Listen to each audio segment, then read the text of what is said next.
जय हिंद साथियों। आज हमारा हिंदी का प्रैक्टिस सेट नंबर फर्स्ट है। अगर हम बात करें इस प्रैक्टिस सेट की तो यह प्रैक्टिस सेट यूपीएसआई 2017 का है। एग्ज़ाम डेट की बात करें तो 12 दिसंबर 2017 के सिर्फ फर्स्ट का पेपर है। ओके, आते हैं पहले क्वेश्चन पे। पहला क्वेश्चन कह रहा है कि निम्न वाक्यों को निम्न वाक्यों में से शुद्ध वाक्यों को पहचानिए। कौन सा वाक्य सही है उसको बताना है। राधा घर नहीं है, गलत है। राम पाठशाला बैठा है, ये भी गलत है। आप अवश्य सुने होंगे, ये भी गलत है। लेकिन मैंने एक नाटक का अनुवाद किया, ये बिल्कुल सही हो जाएगा, यानी ऑप्शन नंबर डी बिल्कुल सही है। क्वेश्चन नंबर 2 कह रहा, बूंद अघात सही गिर कैसे, खलके वचन संत सह जैसे। इस पंक्ति में कौन से अलंकार का प्रयोग किया गया है? तो इसमें आपका दृष्टांत अलंकार है। कौन सा? दृष्टांत अलंकार है, राइट। चलिए आगे चलते हैं क्वेश्चन नंबर 3 पे। क्वेश्चन नंबर 3 कह रहा है कि रघुकुल रीति सदा चली आई, प्राण जाए पर वचन न जाई। इस पंक्ति में कौन सा अलंकार का प्रयोग किया गया है? तो इसमें आपका अंत्यानुप्रास अलंकार का प्रयोग किया गया है। किसका? अंत्यानुप्रास अलंकार का। अब हम बात करें कि अंत्यानुप्रास अलंकार होता क्या है, तो देखिए, ठीक है, जब कभी भी लास्ट में आपका तुक बन जाता है, देखिए यहाँ पे आई है, यहाँ पे जाई है, जब लास्ट में या अंत में जब तुक बनता है तो आपका अंत्यानुप्रास अलंकार होता है। क्या कह रहा है यहाँ पे कि जहाँ पदांत मतलब पद के अंत में, ठीक है, एक ही स्वर अथवा एक ही व्यंजन की आवृत्ति होती है, वहाँ अंत्यानुप्रास अलंकार होता है, राइट। चलिए आगे चलते क्वेश्चन नंबर 4। क्वेश्चन नंबर 4 कह रहा है कि क्रिया के मूल रूप को क्या कहते हैं? तो क्रिया के मूल रूप को हम धातु कहते हैं। क्या कहते हैं? धातु कहते हैं। अब हम बात करें क्रिया की कि क्रिया कहते किसे हैं। देखिए, जब कभी भी, ठीक है, जब कभी भी धातु में ना प्रत्यय जोड़ते हैं तो क्रिया बन जाती है। जैसे हम बात करें पढ़, पढ़ क्या है? धातु है, ठीक है, पढ़ आपकी धातु है, इसमें हमने ना प्रत्यय जोड़ दिया तो बन गया पढ़ना। क्या बना? पढ़ना। तो पढ़ना क्या है? क्रिया है। चल धातु आपकी है, मूल धातु, ठीक है, इसमें हमने ना प्रत्यय जोड़ दिया तो बन गई चलना। तो चलना क्या है? क्रिया। खेल, ठीक है, खेल में अगर आप ना प्रत्यय जोड़ेंगे तो बनेगा खेलना। तो खेलना क्या है? क्रिया है, ठीक है। क्वेश्चन नंबर 5 कह रहा है अमीर खुसरो किस शैली के लिए प्रसिद्ध नहीं है? देखिए क्वेश्चन में क्या पूछा है कि नहीं है, ठीक है, क्वेश्चन को बहुत ध्यान से पढ़ना होता है। नहीं है तो देखिए, गज़ल, पहेलियाँ और खालिक बारीक, ठीक है, इनके लिए तो जो अमीर खुसरो प्रसिद्ध है, लेकिन गायिका के लिए प्रसिद्ध नहीं है। यानी अमीर खुसरो, इस हिसाब से ऑप्शन हमारा सी सही होगा। तो अमीर खुसरो गीत शैली के लिए प्रसिद्ध नहीं है।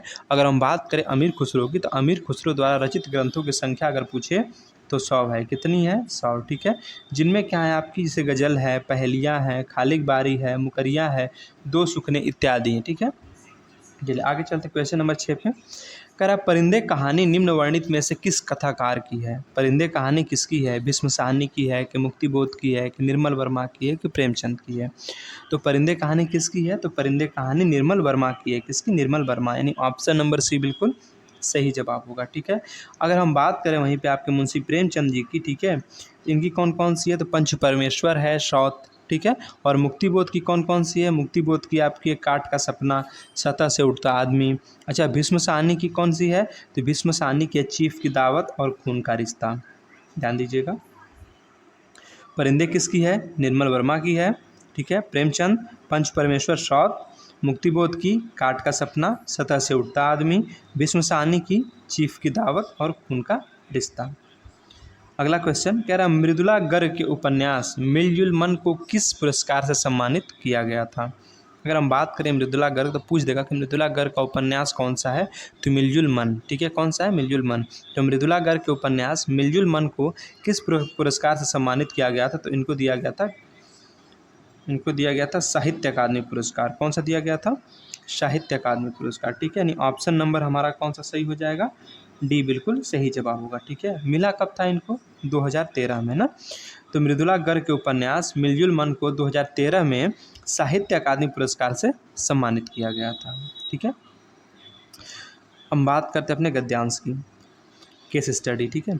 ऐतिहासिक दृष्टि से भारतीय संस्कृति विश्व की प्राचीनतम संस्कृतियों में से एक है। क्या कह रहा है कि ऐतिहासिक दृष्टि से जो भारत की संस्कृति है ना, विश्व की प्राचीनतम, ठीक है, संस्कृतियों में से एक है। किसकी? भारतीय संस्कृति।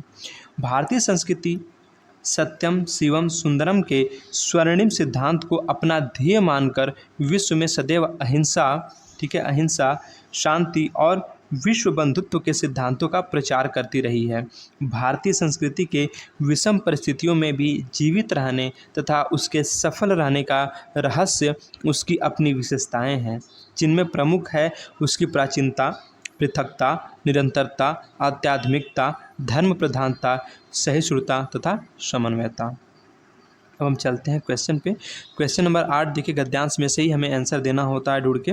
तो क्वेश्चन नंबर 8 क्या कह रहा है कि प्रस्तुत गद्यांश में क्या वर्णित है। क्या पूछा है कि क्या वर्णित है, ठीक है। भारतीय संस्कृति का मूल्यांकन, भारतीय संस्कृति का प्रचार, भारतीय संस्कृति की विशेषता और भारतीय संस्कृति की परंपरा। तो क्या वर्णित है, भारतीय संस्कृति की विशेषता, यानी ऑप्शन नंबर सी बिल्कुल सही जवाब हो जाएगा, ठीक है। क्वेश्चन नंबर 9, प्रस्तुत गद्यांश में कौन सा शब्द विषम का विलोम है। अब पूछा है विषम का विलोम, ठीक है। जो ऊपर गद्यांश दिया गया था उसमें जो शब्द आया था विषम, उसका विलोम पूछा है। तो विषम क्या होगा, विषम का विलोम क्या होगा, सम। क्या होगा, सम। विलोम शब्द क्या होते हैं, एक दूसरे से क्या होते हैं, अलग होते हैं, मतलब बिल्कुल विपरीत होते हैं, ठीक है। जैसे सम का विलोम विषम होता है ना। चलिए आगे चलते हैं क्वेश्चन नंबर 10 पे। कह रहा सदैव शब्द का विच्छेद दिए गए विकल्पों में से कौन सा है। मतलब सदैव का आपसे संधि विच्छेद कराना चाहता है। तो सदैव का कौन सा होगा, तो सदा प्लस एव होगा। सदा प्लस एव कहाँ दिया है, ऑप्शन नंबर डी में, ठीक है, सदा प्लस एव। अब हम बात करते हैं कि सदा प्लस एव ही क्यों होगा। देखिए जब कभी भी आ का मिलन, ठीक है, आ का मिलन ए से होता है तो क्या बन जाता है, अय बन जाता है। क्या बन जाता है, अय बन जाता है, ठीक है। संधि कौन सी होगी इसमें, तो संधि वृद्धि संधि होगी। कौन सी, वृद्धि संधि होगी, ठीक है। तो सदैव में पूछे कि संधि कौन सी है, तो वृद्धि संधि है, ठीक है। संधि विच्छेद क्या होगा, सदा प्लस ए होगा। क्यों, क्योंकि सदा में देखिए यहाँ पे आ मिला और आ का मिलन जब कभी भी ए से होता है तो हमारा अय बन जाता है, ठीक है, तो होगा सदैव। क्वेश्चन नंबर 11 कह रहा दिए गए विकल्पों में से बिल्ली शब्द का बहुवचन कौन सा विकल्प है। बिल्ली, बिल्ली का बहुवचन पूछा है। बिल्ली का बिल्लियाँ होता है कि बिल्लियाँ होता है ना, कि बिल्ले होता है कि बिल्ला होता है, क्या होता है। तो बिल्ली का जो बहुवचन है ना वो बिल्लियाँ होता है। क्या होता है, बिल्लियाँ, ठीक है। देखिए बिल्लियाँ तो यहाँ भी लिखा है लेकिन इस पर बड़ी की मात्रा है तो इसलिए क्या है, गलत है। यहाँ पे क्या है, सही है, ठीक है। तो बिल्लियाँ होता है। क्वेश्चन नंबर 12 कह रहा है वसंत के मौसम में पीले फूल खिलते हैं। वसंत के मौसम में पीले फूल खिलते हैं, तो प्रस्तुत वाक्य में विशेषण बता दीजिए कि विशेषण कौन क्या है इसमें। क्या वसंत विशेषण है, मौसम है, कि फूल है, कि पीले हैं, क्या विशेषण कौन सा है। सबसे पहले हम बात कर लेते हैं कि विशेषण होता क्या है। तो देखिए जो विशेषण होता है ना वो संज्ञा या सर्वनाम की विशेषता को बताता है। क्या करता है, संज्ञा या सर्वनाम की विशेषता को बताता है, ठीक है। अब हम बात करते हैं यहाँ पे कि बसंत के मौसम में पीले फूल खिलते हैं। फूल कैसे खिलते हैं, तो जवाब मिलेगा पीले। तो पीले क्या हो गया, पीले हमारा विशेषण हो गया, राइट, यानी ऑप्शन नंबर डी बिल्कुल सही है ना। चलिए आगे चलते क्वेश्चन नंबर 13 पे।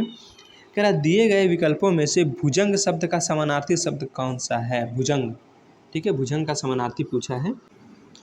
तो भुजंग का समानार्थी क्या होता है, देखिए सर्प को कहते हैं और नाग को, ठीक है, सर्प नाग। आपका ऑप्शन नंबर ए बिल्कुल सही होगा।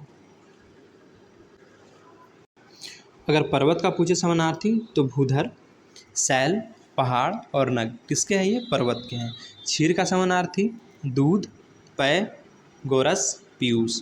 तो पर्वत का भूधर, शैल, पहाड़, नग। क्षीर का दूध, पय, गोरस, पीयूष, राइट।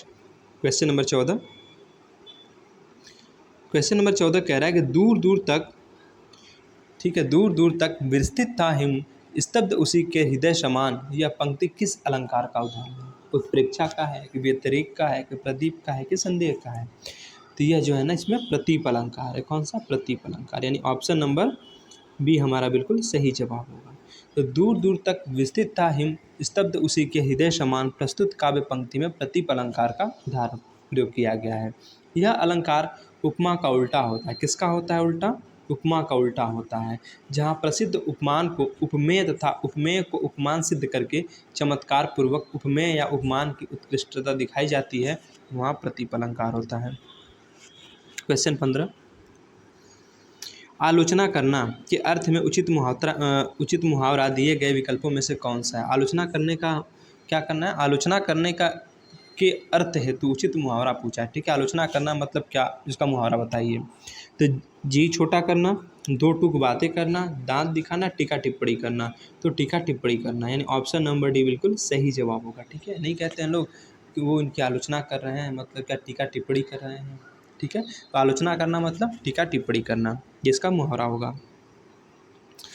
आगे देखते हैं क्वेश्चन नंबर 16 कह रहा है भारत में स्त्रियों का सम्मान किया जाता है, प्रस्तुत वाक्य में त्रुटिवाचक शब्द पूछा है आपसे। ठीक है, त्रुटिवाचक शब्द कौन सा है? क्या भारत में कोई त्रुटि है? नहीं, भारत तो सही लिखा गया है। ठीक है, अब देखिए सम्मान, सम्मान भी सही लिखा गया है।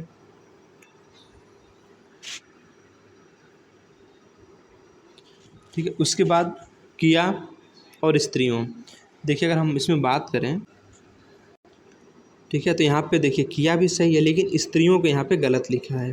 ठीक है, यहाँ पे ऑप्शन बी देना चाहिए, तो ऑप्शन डी दिया है, ऑप्शन बी होगा क्योंकि स्त्रियों को ऐसे लिखा जाता है ना, स्त्रियों। ठीक है, ये बड़ी की मात्रा दी है इसलिए गलत है। ठीक है, यानी ऑप्शन नंबर बी हमारा सही जवाब होगा। ये गलती से इसने ऑप्शन डी दिया है लेकिन ऑप्शन हमारा बी होगा। चलिए आगे चलते हैं क्वेश्चन नंबर 17 पे। 17 नंबर कह रहा है कि दिए गए विकल्पों में से तीव्र का विपरीतार्थी, ठीक है, तीव्र का विपरीतार्थक शब्द कौन सा है? मतलब विलोम शब्द पूछा है। तीव्र मतलब तेज, तो तेज का क्या होता है? मंद होता है। ठीक है, तेज का तो धीमा होगा लेकिन तीव्र का मंद होगा। ठीक है, तो क्या होगा? मंद होगा। ऑप्शन नंबर डी बिल्कुल सही जवाब है। ठीक है, तो तीव्र का विलोम क्या होगा? मंद होगा। तेज का धीमा होता है लेकिन तीव्र का मंद होता है। ठीक है, चलिए आगे चलते क्वेश्चन नंबर 18 पे। इनमें से असंगत विलोम शब्द का जोड़ा कौन सा है? असंगत मतलब जो सही नहीं है। गुप्त का प्रकट होता है, गुप्त का विलोम प्रकट बिल्कुल होता है। कुटिल का सरल, हाँ बिल्कुल होता है। दोस्त का सखा, नहीं, दोस्त का सखा नहीं हो सकता है यहाँ पे। ठीक है, क्योंकि आपसे विलोम शब्द पूछा है। और गुरु का लघु, गुरु मतलब बड़ा, लघु मतलब छोटा, तो ये भी सही है। कुटिल और सरल ये भी सही है। गुप्त और प्रकट ये भी सही है, लेकिन दोस्त का सखा नहीं होगा। और आपसे गलत ही पूछा है तो ऑप्शन नंबर सी सही जवाब होगा। ठीक है, 19 नंबर देखिए, कह रहा महादेवी वर्मा को उनकी कृति, ठीक है, उनकी किस कृति पर ज्ञानपीठ पुरस्कार मिला था? भक्तिन, यामा, रश्मि और नीरजा। तो उनको यामा कृति के लिए मिला था। ठीक है, नहीं, ऑप्शन नंबर सी बिल्कुल सही जवाब होगा। ठीक है, तो महादेवी वर्मा को उनकी कृति यामा के लिए 1982 ईस्वी में ज्ञानपीठ पुरस्कार से सम्मानित किया गया था। आगे चलते हैं क्वेश्चन नंबर 20 कह रहा है इनमें से कौन सा शब्द नदी का समानार्थी नहीं है? क्या पूछा है कि नहीं है, ये विशेष ध्यान दिया जाता है। तो नदी का समानार्थी शब्द कौन सा नहीं है? वारी, निर्झरणी, सरिता, तटनी। देखिए निर्झरणी भी होता है, तटनी भी होता है, सरिता भी होता है, लेकिन वारी नहीं होता है। वारी तो पानी का होता है ना, वारी किसका होता है? पानी का शब्द समानार्थी शब्द होता है। तो ऑप्शन नंबर ए बिल्कुल सही जवाब होगा। क्वेश्चन नंबर 21 कह रहा है इनमें से कौन सी रचना रांगे राघव की रचना नहीं है? क्या पूछा है कि नहीं है, मतलब 3 तो है, 1 नहीं है ना। तो इनमें से कौन सी रचना रांगे राघव की रचना नहीं है? अधूरी मूरत, ये तो उनकी है। देवदासी भी है, साम्राज्य का वैभव भी है, लेकिन जीवन के पहलू नहीं है। ठीक है, जीवन के पहलू उनकी कृति नहीं है ना। तो रांगे राघव की रचना कौन कौन सी है? अधूरी मूरत है, देवदासी है और साम्राज्य का वैभव ये भी है, लेकिन जीवन के पहलू इनकी रचना नहीं है। उल्टी माला फेरना दिए गए विकल्पों में से कौन सा प्रस्तुत मुहावरे का सही अर्थ दर्शाता है? उल्टी माला फेरना मतलब गलत काम करना, व्यंग करना, ठगना या किसी का बुरा सोचना। तो उल्टी माला फेरना मतलब किसी का बुरा सोचना, यानी ऑप्शन नंबर डी बिल्कुल सही जवाब होगा। क्वेश्चन नंबर 23 कह रहा है मानव आदिकाल से ही खाली स्थान पर चला आ रहा है। दिए गए विकल्पों में सही का चयन करके रिक्त स्थान को भरना है। तो मानव आदिकाल से ही प्रगति, हाँ सही है, हो सकता है। प्रगति की राह पर, कहीं न कहीं राह गलत हो जाएगा। Question number option number B देखिए, मानव आदिकाल से ही पथ के प्रगति, ये बिल्कुल उल्टा है तो ये भी गलत हो जाएगा। तो मानव आदिकाल से ही प्रगति, ठीक है, प्रगति हो जाएगा यहाँ पे, प्रगति के पथ पर चलता आ रहा है, बिल्कुल सही, यानी ऑप्शन नंबर सी बिल्कुल सही जवाब होगा। डिब्बा शब्द का बहुवचन बता दीजिए क्या होगा। डिब्बा क्या होता है? डिब्बा का बहुवचन डिब्बे होता है। क्या होता है? डिब्बे होता है ना। तो डिब्बा किस शब्द का एक वचन है? डिब्बे का है। ठीक है, तो डिब्बा का अगर बहुवचन पूछे तो डिब्बे होगा।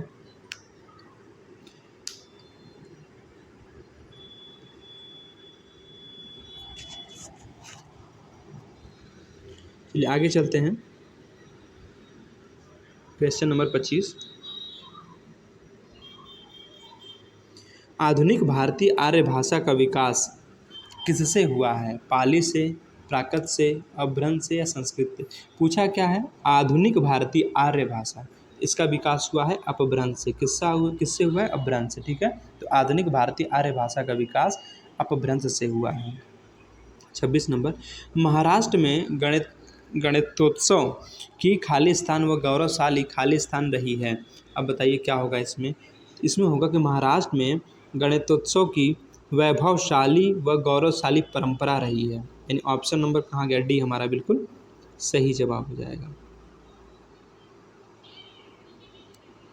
ऑप्शन नंबर डी बिल्कुल सही है। 27 नंबर।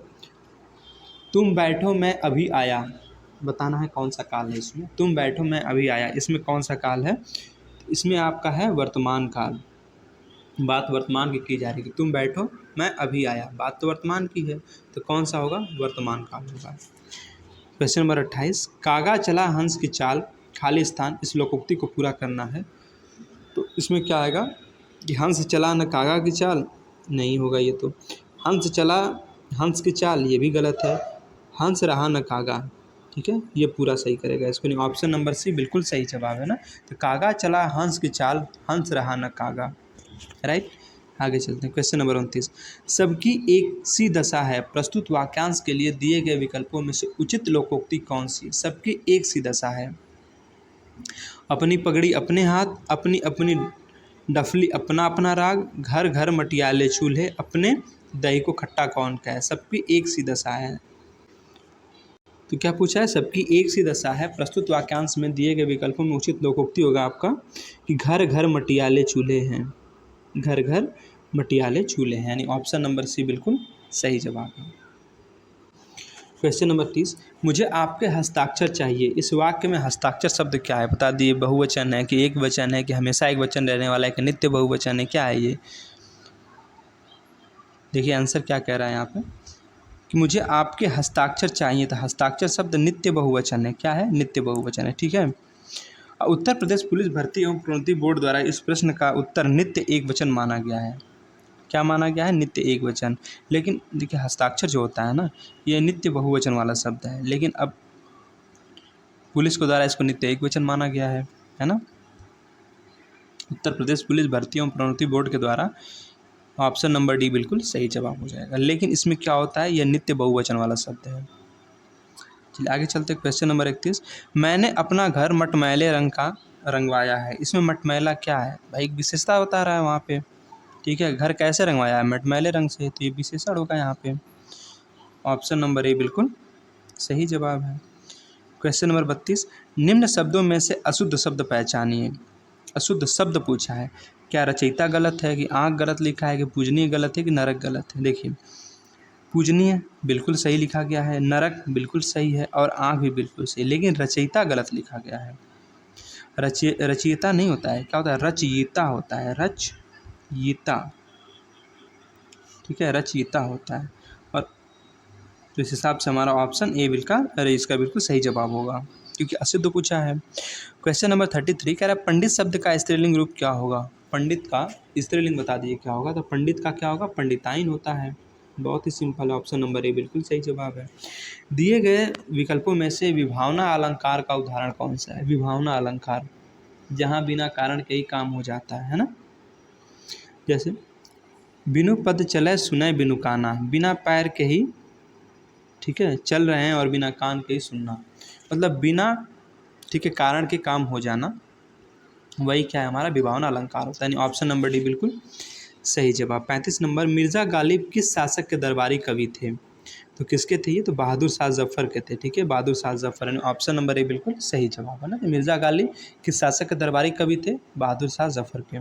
जिसके पास कुछ ना हो उसके लिए एक शब्द बता दीजिए, तो उसके लिए उसको हम अकिंचन कहते हैं। क्या कहते हैं? अकिंचन। तो जिसके पास कुछ ना हो वह अकिंचन कहलाता है। दिए गए विकल्पों में सुधाकर किस शब्द का समानार्थी है? सुधाकर, तो सुधाकर जो है चांद का है, किसका? चांद का समानार्थी है, ठीक है। देखिए धरती का समानार्थी धरा होता है, भू होता है, हवा का पवन और वात, और रात का निशा और रैन, ठीक है। हमसे क्या पूछा है? सुधाकर, तो किसका होगा? चांद का। ऑप्शन नंबर बी बिल्कुल सही जवाब है। क्वेश्चन नंबर 38 कह रहा है श्री कृष्ण की भक्ति ही खालिस्तान है, अन्य शब्द खालिस्तान। दिए गए विकल्पों में से कौन सा शब्द सही होगा? इसको वहीं भरना है इसमें। तो श्री कृष्ण की भक्ति ही सत्य है, अन्य सब असत्य। सही नहीं है ये तो। फिर श्री कृष्ण की भक्ति ही असत्य है, ये तो बिल्कुल गलत हो गया, ठीक है। श्री कृष्ण की भक्ति ही सत्य, ठीक है, और सत्य है, और अन्य सब क्या है? मिथ्या, यानी बिल्कुल सही होगा। ऑप्शन नंबर सी इसका सही जवाब है, ठीक है। क्वेश्चन नंबर 39 निम्नलिखित वाक्यों में से, ठीक है, निम्नलिखित वाक्य के कौन से हिस्से में त्रुटि रह गई है उसको बताना है। हर युग से जनता राम राज्य के आने के स्वप्न देखती है, तो देखती आई है, ठीक है, क्या इसमें गलती है? ये तो सही लिखा है। हर युग से, हर युग में होना चाहिए, ठीक है, ये गलत लिखा है। बाकी जनता राम राज्य के ये भी सही है, आने के स्वप्न ये भी सही है। हर युग में, ठीक है, हर युग में जनता राम राज्य के आने के स्वप्न देखती आई है, बिल्कुल सही होगा। तो हमसे गलत ही पूछा था, तो ऑप्शन नंबर बी हो जाएगा, ठीक है। लास्ट क्वेश्चन, क्वेश्चन नंबर 40 कह रहा शब्द दांत इनमें से किस विकल्प को दर्शाता है? बताइए दांत क्या है? पुल्लिंग है, स्त्रीलिंग है? चूँकि उभयलिंगी तो होता नहीं है, ठीक है। हाँ उभयलिंगी, सॉरी उभयलिंगी होता है, नपुंसक लिंग नहीं होता है हिंदी में, ठीक है, नपुंसक लिंग नहीं होता है, उभयलिंगी तो होता है। तो स्त्रीलिंग है कि पुल्लिंग है कि उभयलिंग है? तो दांत क्या हमारा है? तो दांत खट्टे हो गए या दांत टूट गए, तो किसका विरोध करा रहा है? पुल्लिंग का, यानी ऑप्शन नंबर बी बिल्कुल सही जवाब होगा, ठीक है। तो दांत किस शब्द को दर्शाता है? तो पुल्लिंग को दर्शा रहा है, राइट।